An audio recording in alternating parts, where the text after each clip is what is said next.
समस्त मिथिलावासी के नमस्कार।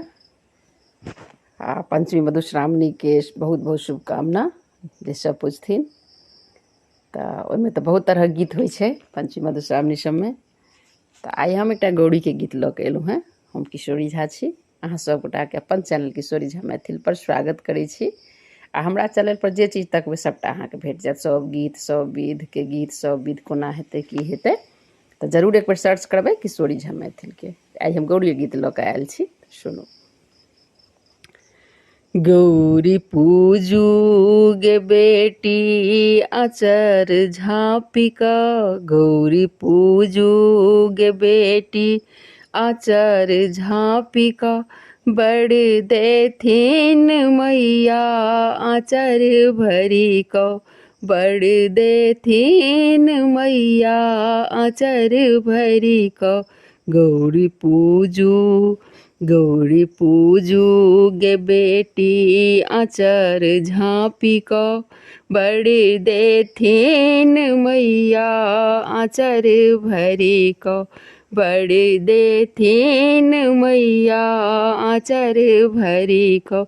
हम तो गौरी से मांगै छियह वरदान, हम तो गौरी से मांगै छियह वरदान, शीत सिंदूर से भरल रहे हमर ई मांग, शीत सिंदूर से भरल रहे हमर ई मांग।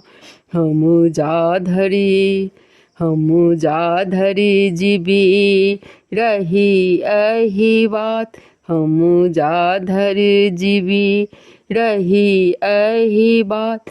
सदिखन गुंजय हमर पियाजी के नाम, सदिखन गुंजय हमर पियाजी के नाम।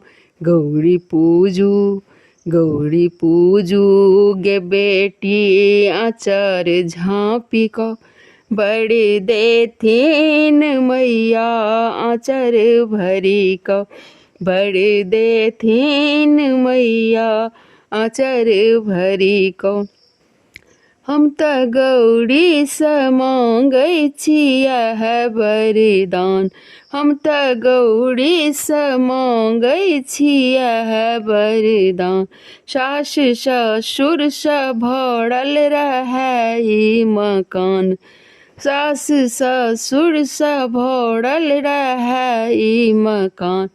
हम अविरत त कहाबी लक्ष्मी जत, हम आबी त कहाबी लक्ष्मी जत।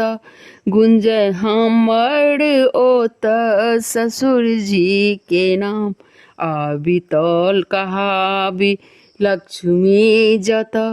ओत गुंजय हमर ससुर जी के नाम, ओत गुंजय हमर ससुर जी के नाम। गौरी पूजू, गौरी पूजू गे बेटी आचर झाँपिका, बड़ देथिन मैया आचर भरी को, बड़ देथिन मैया आचर भरी को। हम तो मांगै छी गौरी से यह वरदान, हम तो मांगै छी गौरी से यह वरदान। भाई भतीजा से भरल रहे ई दलान, भाई भतीजा से भरल रहे ई दलान। हम आबी एत तो करी विश्राम, हम आबी एत तो करी विश्राम। जत गुंजय हमर पिताजी के नाम, जत गुंजय हमर पिताजी के नाम। गौरी पूजू गे बेटी आचर झाँपिका, बड़ देथिन मैया आचर भरी को, बड़ देथिन मैया आचर भरी को। धन्यवाद।